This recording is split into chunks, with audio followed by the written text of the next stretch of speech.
What is going on, YouTube? It is your boy Ernest, and I'm back with another Miami Heat video.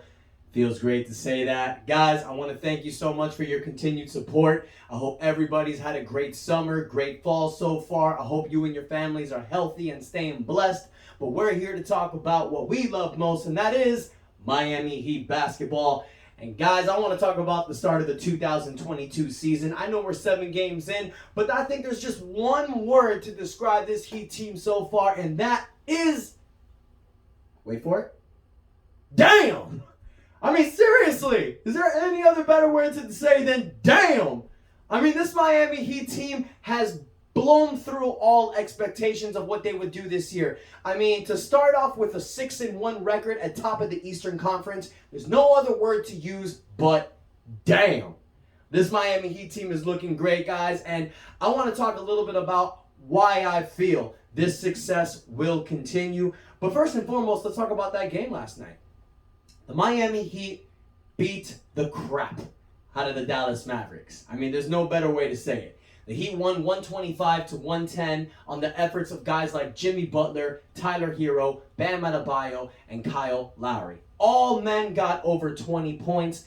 Tyler Hero led the way with 25 points. Something I like to do for every game is talk about a player of the game. And even though Tyler Hero scored the most, I think this has got to go to Kyle Lowry. Dude had 22 points, 9 assists, 5 rebounds, solid game, and he broke out of his shell. So that's why I'm giving him the Player of the Game award, because all season he's been catering to other guys. Man stepped up last night. This Heat team is looking great. Let's talk about a few reasons why this Heat team is doing as good as I feel they're doing. And first and foremost, it's the Player of the Game that I just spoke about, Kyle Lowry. Guys, you'll see it in the last video that I posted. I talked big about Kyle Lowry. I said that Kyle Lowry was going to do for the Miami Heat what Chris Paul did last year for the Phoenix Suns, and I have not been wrong. And Kyle Lowry, I'm going to tell you guys something, and you know, Heat fans may agree with me, some might not agree, but Kyle Lowry is the last great point guard that we've had since Tim Hardaway, in my opinion. And I know people are going to say, well, Jason Williams, we won the championship with him, and Gary Payton was on that team, and we had Mario Chalmers in the Big Three era, and LeBron James was pretty much a point guard. No, LeBron James is not a point guard. Guys, Kyle Lowry is the basketball definition of a quarterback. And you are seeing what he does on the floor changes this game differently for the Miami Heat. Fact of the matter is, it's in our record. We are 6-0 with Kyle Lowry. The only game that we lost to in this year was against the Indiana Pacers, which Lowry did not play. So that should tell you right there how much of an impact Kyle Lowry has on this team. Guys, we saw it last year in the 2021 season. Miami Heat were up and down. We would win 5, we would lose 5, we would win 3, lose 6, win 5. We were such a 500 team because we were focusing on guys like Jimmy and Bam to create with the ball, and that's not what they do, and you're seeing it. You're seeing Jimmy Butler and Bam Adebayo's games being elevated because this guy's on the team, because Kyle Lowry has the ball in his hands and he always makes the smart decisions. We've seen it in these games, guys. Kyle Lowry has the ball and you see all these guys getting into the right position and he finds the open player. The ball rotation is becoming incredible with this team because the unbelievable coaching that we have. And with Kyle Lowry in this team, our Big Three is stepping up. Let's talk about some things in this season. Before we go to the player, let's talk about another thing that the Heat have been doing that's been blowing my mind, and that's elite defense. This Miami team are shutting down teams during games. They are blowing by teams defensively. Look at the game against Milwaukee in the first game of the season. Now, I know you're going to say Middleton didn't play, but still, Giannis played, and they're a championship team. Blew them out. The Brooklyn Nets. I know Kyrie Irving wasn't in that game, but James Harden was. Kevin Durant was. All of their great players was. Blown out by Miami. It is the defense. It's just like what I said last year, guys. In order to beat teams like Brooklyn, the Lakers, Milwaukee, it's defense. And that is what we've gotten with Kyle Lowry. That is what we've gotten with these great additions for the teams. Our team has went from a good team to a great team in just 1 year, and that's thanks to the Godfather, Pat Riley. But I want to talk about individual stats right now. I want to go player by player real quick and talk about why the changes have been big this season. And let's start with the man. The number one guy in our team, the guy that for the last 3 years has held us on his back and has taken us to the promised land, and that is Jimmy Butler, Mr. Jimmy Buckets. I mean, can we say any more about Jimmy this year except for the words Jim VP? Now, there were stretches last year that we were saying it, but for the first 7 games, Jimmy has proven that he's taken his game to elite level at 32 years old. Let's go real quick for Jimmy's stats. 25 points a game, 7 rebounds, 5.5 assists, leading the NBA in steals at 3 steals a game, which is mind-boggling to be able to steal the ball 3 times a game. But because of Kyle Lowry being there, he gets to stretch his game more. He doesn't have to guard the team's best guard.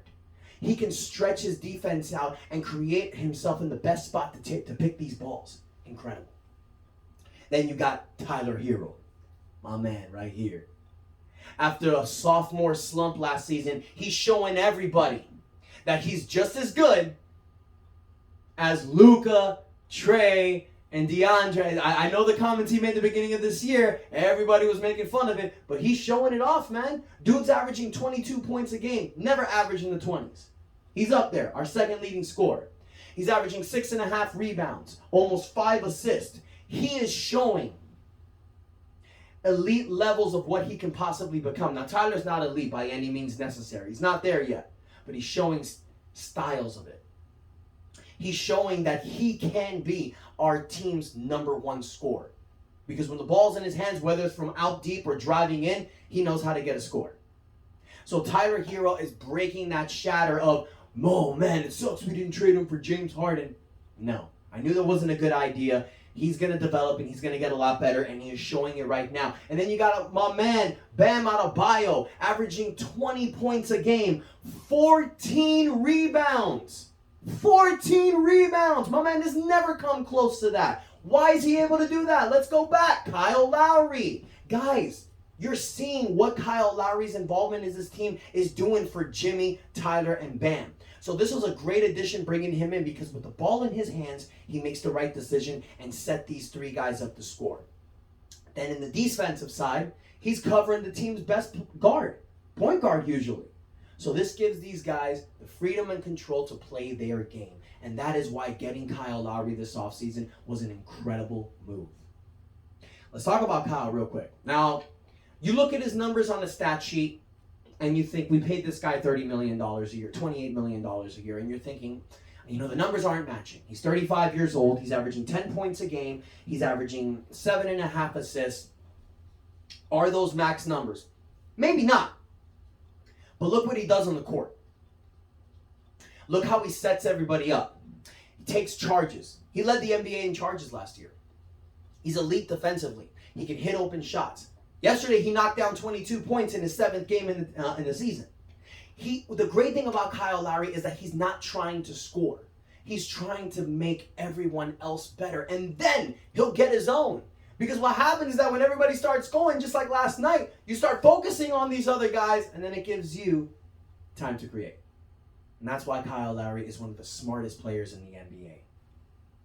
Now let's move on. That's our big 4 right there, guys. These 4 guys are definitely taking us to the promised land.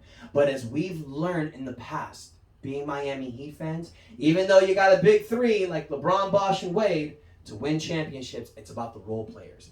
It's about those guys that come in when you're on the bench. So let's talk about those guys. Let's start with Duncan Robinson. Got a 5-year, $90 million contract in the offseason. He's averaging 10 points a game, 33% beyond the arc. Those aren't the greatest numbers. I get it. But the last 3 games, he's showing that he is that sharpshooter. I mean, not that he never was. But when you have new teammates on your team, sometimes it takes a little while to get acclimated, right? And Duncan wasn't really hitting his shots the first few games. But he had a conversation, and I heard Reggie Miller say it last night. He's like, man, it doesn't matter. You're a shooter. Keep shooting. Be confident in your shot. So we're going to see that in Duncan Robinson. I think that, I don't think his numbers needs to get higher, you guys. I mean, averaging 10 points a game and 4 rebounds is fine in my eyes. We didn't give Duncan $90 million to become the leading scorer in our team. We know what Duncan Robinson's going to do. But the thing that the thing that irks me a little is that he's averaging 33% from three. He's a 40 to 45% shooter. So if he hits those shots, maybe his averages go to 13 or 12. So that's where we want Duncan. I'm liking him right now. I have no issues with Duncan.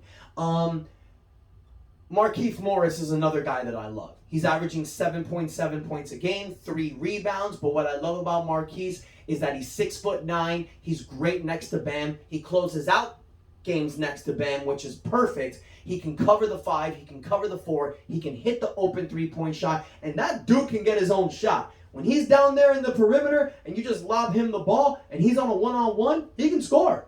He's got the ability, and that's great what you want coming off the bench. And then you got PJ Tucker, averaging 5 points, 4 rebounds. Same thing he did last year in Milwaukee. Guys, we didn't bring these guys to average 20 points a game. We brought these guys to be dogs. We brought these guys to play alongside Bam Adebayo to help him guard the team's best big man. He had that in Jay Crowder. Last year it was Trevor Ariza. Trevor Ariza ain't that big, though. So you got guys like Markief Morris. You got PJ Tucker. PJ Tucker may be 6'6", but he's a stocky dude. And you saw what he did against Kevin Durant. That's exactly what PJ's going to be doing.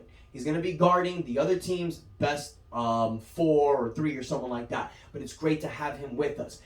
I said it when we signed these guys. Markief Morris and PJ Tucker individually, not the biggest signings. But collectively, they make one great player. And you're seeing that this year. I've been saying in the last 3 years, we need a great 4 next to Bam. Are these the pieces? Are these the final pieces that are the real deals? Maybe not, but they're good for this year, and we're seeing it. My man, Dwayne Deadman. Man, I love Dwayne Deadman. I know a lot of you fans love him too. He came last year. He brings spark off the bench, and he's doing the same thing this year, man. He's 7 feet tall. He's the backup center, and he does exactly what you need from the backup center. 6.5 points, 7.5 rebounds. That's all we need. I said it. Last year, and the dude hits threes. I mean, can you ask for anything better from a center? I mean, he needs to get those blocks up, but he doesn't average as much minutes as Bam, so I understand that. In our Miami Heat team, we don't have a block shotter. That's one thing that I wish we would have, someone that could protect the paint. I think it's something the Miami Heat do need to look upon. I do know, you know, in the season, there's buyouts that happen, so maybe there's somebody that we can sign. We do have an extra space in our roster to sign someone else. But we don't have that rim presence. We don't have that rim protector to block shots. Nobody in our team is averaging over 0.5 blocks a game. So nobody's even scratching the sniff at averaging 1 block a game. So I feel that is something that we need in the defensive front. As great as we are, you do need a rim protector. Deadman does his job. He does block shots. So does Bam. But they're not necessarily block shotters. So I think that is something the Miami Heat do need to focus on. I mean, maybe not. I mean, you know, you really don't need a block shotter to win championships. It's just an added benefit that you could use. And then Max Strauss, who, thank God, avoided a serious injury. He's going to be out for the next few weeks, maybe 2-3 weeks possibly, maybe less. But I love Max Strauss, and I'm sure you guys too seeing him, bro. You know, the guy's averaging 6 points a game. He's averaging 37% beyond the 3-point line, which is beautiful. That's exactly what you need from a bench player like him. You know, Max Strauss really showed in the G League that he can be called upon to hit big shots. You know, you remember that big game-winning shot he hit. Omar Yurtsevic, I don't know. Help me out with that name. Give me the pronunciations. I don't know. But I know you guys love him. You know, he hasn't really done much this season. He's not really going to be called upon unless injury happens or unless he steps. You know how that happens with this team, and we're an older team. There might be games where Morris and Tucker don't play. Omar's going to get right in there. He might have a huge game, and now he's in the rotation. And that's what I love about this Heat team. Guys like Omar Yurtsevic, guys like Caleb Martin, Gabe Vincent. These are guys that are waiting in the wings, ready to pounce. Caleb Martin played yesterday because Max Strauss wasn't playing. So that's going to continue to happen. And he inserted himself defensively. And that's what I love about this Heat team. And I've said it in the past, guys. We turn good players into great players. And it's because of this Heat culture that we have. And people think this is a nice little word to sell on t-shirts. No, culture is what we live on. It bleeds and breathes from guys like Alonzo Mourning down to Dwayne Wade to Udonis Haslem to Bam Adebayo. You know, like it just sticks with us. It starts with Pat Riley, guys. It's the Godfather. This Heat team had this Heat general management had put together this team. And this seems like the right team.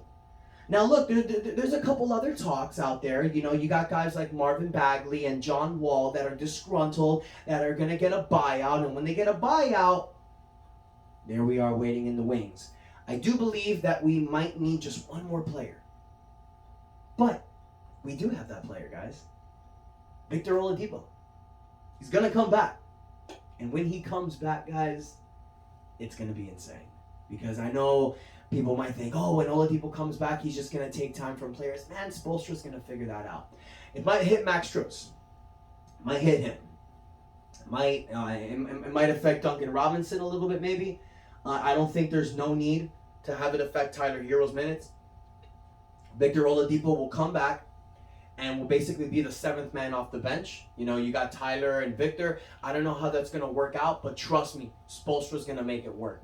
We do need a backup point guard on this team. As of right now, I know it's Tyler Hero usually that comes in for Kyle Lowry, but we do need to address that. So that's two things I really feel the Heat team need to address during the season, especially when the buyouts come. You need to address a solution at point guard just in case an injury were to happen to Kyle Lowry. So Victor Oladipo comes back, maybe buying out John Wall. I know that's going to cluster F this team, but it's better to have more talent than less talent. You know what I mean? And a rim protector. If there's an opportunity out there to get a block shotter that can come off the bench, you know, that's a possibility. I mean, I don't think we need it. We got Dwayne Deadman, but you never know. Deadman can get hurt. You know, we do have an older team.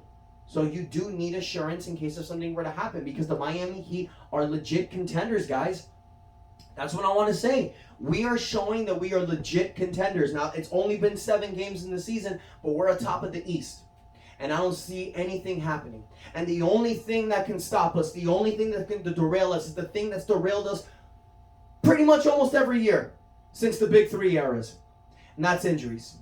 Since 2015, we have been plagued with the injury bug. It's happened to Bosch, it's happened to Wade, it's happened to our best players. So what we need to do is to make sure that our older players stay healthy.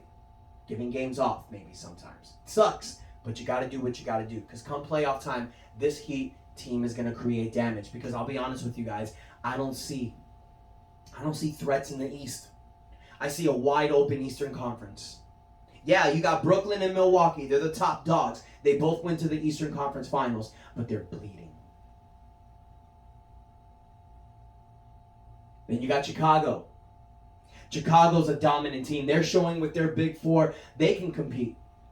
And you got Atlanta. So you got teams, guys. You got teams that are going to compete. And that's why this season is going to be incredible. Because you're going to see a wide margin of teams that are better and that are competing hard. So that's all I want to say, you guys. That's pretty much everything that I have. I'm going to cut a video after our next game tomorrow. It's going to be a good one. I predict the Miami Heat victory. You know me, guys. I think we're going to keep pushing this. Losses are going to come here and there, but as long as we keep playing this tough and this hard, it's going to be hard to defeat us. So I want to hear from you guys now. Let me know what you think about this season so far. Let me know what additions you think are going to make this team better, or do you like the team as it is right now and we shouldn't make any changes? Maybe there's some trade ideas you guys might have. Let me know. I'll mention it in the channel and we'll all talk about it. You know, in this channel, we don't hold no punches. Y'all say whatever the hell you want. I'll respond and we'll go from there. I want to thank you for your time. I want to thank you for your support, guys. Hit that like button, comment, let me know what you think, but most importantly, hit that subscribe button. And until next time, it is your boy Ernest out, and that's enough said.